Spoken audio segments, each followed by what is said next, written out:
Tous les plus grands exploits de ce monde sont liés à une seule et unique chose, le flow. Quand Mbappé renverse à lui tout seul une finale de Coupe du Monde en 10 minutes, il est dans le flow. Quand Mark Zuckerberg code les premières lignes d'un futur empire, il est dans le flow. Quand les plus grands chercheurs font des découvertes qui vont changer le destin de l'humanité, ils sont dans le flow. C'est un sentiment si unique qui vous offre une concentration ultime, presque irréelle. Elle vous procure un focus intense et un plaisir illimité. Mais ce n'est pas qu'une impression, il y a des choses qui se passent dans votre cerveau. L'état de flow va libérer des neurotransmetteurs comme la sérotonine ou la dopamine. Et cet état, tout le monde l'a déjà ressenti dans sa vie. Souvenez-vous du moment où vous aviez une dissertation où vous alignez les mots comme par magie. Ou alors que vous étiez dans une session de coding et que vous arriviez à résoudre tous les bugs. Pour la plupart des gens, ce sentiment n'est qu'une chance. Un épisode éphémère qu'on peut pas trop contrôler. Dans cette vidéo, je vais vous expliquer de A à Z comment est-ce que vous pouvez atteindre cet état de flow en pure conscience. Mais avant d'aller plus loin, c'est important de mettre les bases. Qu'est-ce que le flow? Selon son inventeur Mihaly Csikszentmihalyi, l'état de flow est l'état qui désigne le moment où les gens sont tellement concentrés sur ce qu'ils sont en train de faire que plus rien d'autre ne semble compter. On perd la notion de temps et de pensée pour se focaliser uniquement sur ce qu'on est en train de faire. Et parfois l'état de flow donne tellement de plaisir que certaines personnes préfèrent leur période de flow aux résultats qu'ils essayent d'atteindre. Et tout ça sans jamais ressentir ni fatigue ni ennui. À tel point qu'ils ont envie de se plonger là-dedans pour une période indéfinie. D'ailleurs, c'est ce qui se passe quand vous passez l'après-midi sur une tâche et vous regardez l'horloge et vous vous rendez compte qu'il y a déjà 3 heures qui sont passées. À ce moment-là précis, vous étiez dans le flow. Évidemment, si atteindre le flow était si facile, on aurait une société ultra productive. Mais alors, pourquoi est-ce que ce flow est si difficile à atteindre? Quand vous vous mettez au travail, vous avez besoin de 23 minutes pour atteindre cet état de flow. Et 23 minutes de focus total dans notre société, c'est quasiment impossible. Entre les smartphones, les sollicitations, les open space, les appels, la baisse de capacité de concentration. D'ailleurs, l'auteur Nir Eyal, dans son livre Indistractable, décrit 2 types de preneurs d'attention, les preneurs internes et les preneurs externes. Avant 1930, on n'avait quasiment pas de preneurs externes. Ça se limitait uniquement à quelques interactions. À partir des années 60, on a eu la démocratisation du téléphone et tout le monde pouvait commencer à être interrompu à tout bout de champ. En 2023, des potentielles interruptions, on en a des dizaines. D'ailleurs, chaque application de votre téléphone, si vous avez les notifications, en est un. Chaque email en est un. Chaque coup de téléphone en est un. Chaque personne qui vient vous parler dans un open space en est une. Et toutes ces choses-là ne font qu'une seule chose, vous éloigner de votre capacité maximale de concentration. Parce qu'évidemment, pour atteindre cet état de flow, il faut passer par une première étape qu'on appelle la lutte. Cette phase va augmenter votre niveau de stress et votre état d'alerte. Et c'est à ce moment précis que les procrastinateurs vont nous quitter. Ciao! Ils vont préférer trouver une activité plus amusante plutôt que d'affronter cette phase difficile qui est la phase de lutte pour atteindre le flow qui est juste derrière. D'ailleurs, certaines personnes comme ceux qui ont un TDAH vont éprouver une difficulté quasiment insurmontable à atteindre cet état de flow parce qu'ils n'arrivent pas à lutter. Le truc, c'est qu'à chaque fois qu'on sort de cette phase de lutte qui est primordiale pour atteindre le flow, on recommence à zéro, tout en bas de l'échelle. Et cette phase de lutte est si fragile que certaines personnes se maintiennent entre phase de lutte et départ à zéro, sans jamais pouvoir atteindre le flow. Maintenant, je vais vous donner 4 règles primordiales pour maximiser vos chances de passer cette phase de lutte. Première chose, coupez toutes vos notifications. Oui.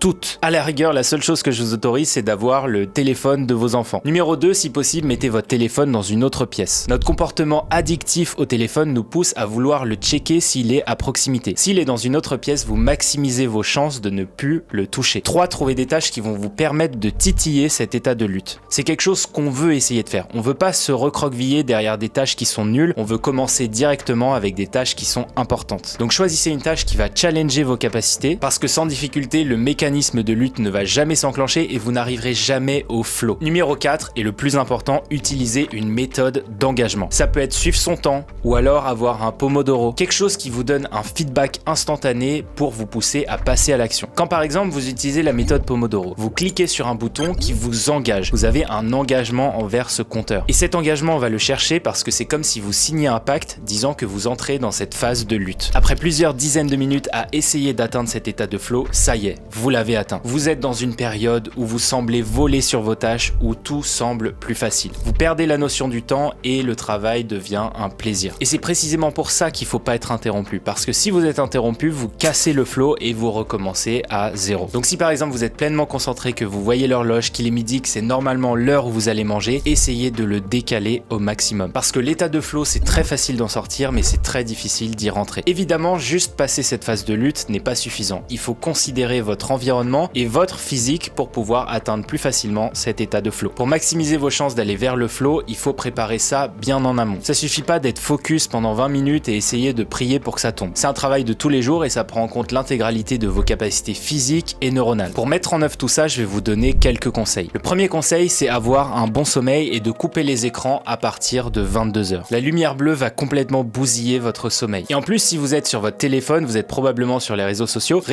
qui vont engendrer un stress et qui vont nuire à votre sommeil. Conseil numéro 2, ne pas regarder son téléphone 2 heures après être levé. Si vous faites partie de 90% des gens qui scrollent leur téléphone en se réveillant, vous faites une grosse erreur. Parce que le plus vite vous êtes dans l'action, le plus vite vous déclenchez cette capacité à être dans le flow. Donc plus vous attendez, plus vous trouvez des distractions, moins vous conditionnez votre corps à se préparer à travailler. Si vous voulez vraiment être productif le matin, ne regardez pas vos écrans en vous levant et allez le plus vite possible au travail. Numéro 3, ne pas prendre de café 1h30 après le réveil et aller marcher. C'est important de conditionner votre cerveau à se préparer à dormir, mais ça commence dès le matin. En allant marcher et en évitant de prendre du café trop tôt, vous ajustez votre balance pour que vous puissiez avoir un bon sommeil plus facilement le soir. Quand vous allez dehors et que vous regardez la lumière du jour, votre cerveau va produire de la mélatonine au moment où vous vous réveillez. Et tout ça va contribuer à avoir un meilleur sommeil et avoir un meilleur cycle. Numéro 4, réservez un créneau suffisamment important pour pouvoir engager avec une phase de flow. Dites-vous que si vous avez un calendrier avec des meetings toutes les 30 minutes, vous n'arriverez jamais à l'état de flow. Parce que comme je vous l'ai dit, en moyenne, il faut 23 minutes pour le déclencher. Certains prennent ça à la légère en se disant que c'est que des conseils débiles, qu'il n'y a pas besoin d'écouter. Et 10 ans après, ils se retrouvent à pas avoir avancé dans la vie. Spoiler, tous les gens que je connais de près ou de loin contribuent d'une manière ou d'une autre à optimiser leur performance. Que ce soit à travers le sport, à travers un bon sommeil, à travers des bonnes fréquentations, la limite des excès, il n'y en a aucun qui coche toutes les cases de l'excessif de base. Donc si vous voulez atteindre l'état de flow, ça suffit pas d'être volontaire, il faut se conditionner pour l'obtenir. Maintenant, on va voir comment est-ce qu'on peut maintenir cet état de flow sur une longue durée. Les plus grands chercheurs sur le flow comme Mihaly ont fait des recherches pour essayer de comprendre quelles étaient les pratiques, les activités qui permettaient de déclencher le flow. Et ils ont remarqué un pattern commun à toutes les activités. Avoir un objectif clair, avoir un feedback immédiat et avoir un bon rapport entre difficulté de la tâche et capacité à la réaliser. C'est pour ça que pratiquer des activités sportives, culturelles, musicales peuvent vous aider à atteindre le flow. Prenons le powerlifting par exemple. J'ai pris un sport au hasard. Il reprend parfaitement les 3 points du flow. Point numéro 1, avoir un objectif clair. On va estimer un poids qu'on est capable de soulever. Numéro 2, avoir un feedback immédiat. On va tenter et on va voir si on y arrive ou pas. Numéro 3, avoir un bon rapport entre difficulté et capacité. Ici, on va estimer un objectif en termes de poids et on va essayer de le challenger, voire même essayer d'aller un petit peu plus loin. Vous devez absolument trouver une activité qui correspond à ces critères qui va vous permettre de travailler votre flow. Que ce soit un sport, que ce soit un art, et tout ça va permettre de travailler votre capacité à entrer dans le flow. Et puis vu que je suis sympa, je vais quand même vous donner d'autres règles pour maintenir le flow. Première règle, lire tous les jours. La plupart des adultes ne lisent plus. Or, les livres sont un excellent exercice pour essayer de maintenir son flow. Ça demande de la concentration, ça demande de maintenir son attention pendant plusieurs minutes, et à la fin, on en sort bien plus satisfait que si on avait scrollé sur les réseaux sociaux. Numéro 2, faire des tâches qui vont vous challenger, mais en même temps qui vont vous faire plaisir. Numéro 3, découper ces tâches qui vont vous faire plaisir en petits milestones facilement accessibles. Le but, encore une fois, c'est de faciliter le reward. Si vous dites je vais faire ce gros projet dans 2 mois, vous n'allez pas avoir de feedback. Le but, c'est d'avoir du feedback le plus vite possible. Et numéro 4, évidemment, le plus important, éliminer toutes les interruptions, et qu'elles soient humaines ou digitales. Une fois que vous avez été dans votre période de flow, c'est important de récupérer. Comme tout effort, le flow va demander des ressources et de l'énergie. D'ailleurs, vous l'avez sans doute remarqué, après chaque session de travail intense, on est fatigué. Que ce soit émotionnellement, nerveusement et même parfois physiquement. Et même si on sent bien qu'on a le devoir accompli, on n'a qu'une seule envie, c'est de se reposer. Comme le corps d'ailleurs a besoin de récupérer après un effort. Et la chose à faire n'est absolument pas de se jeter sur son téléphone, surtout pas. Parce que le téléphone va générer du stress et va impacter votre prochaine session de flow. Et comme pour tout, il faut un équilibre, à savoir des sessions de focus intense et des sessions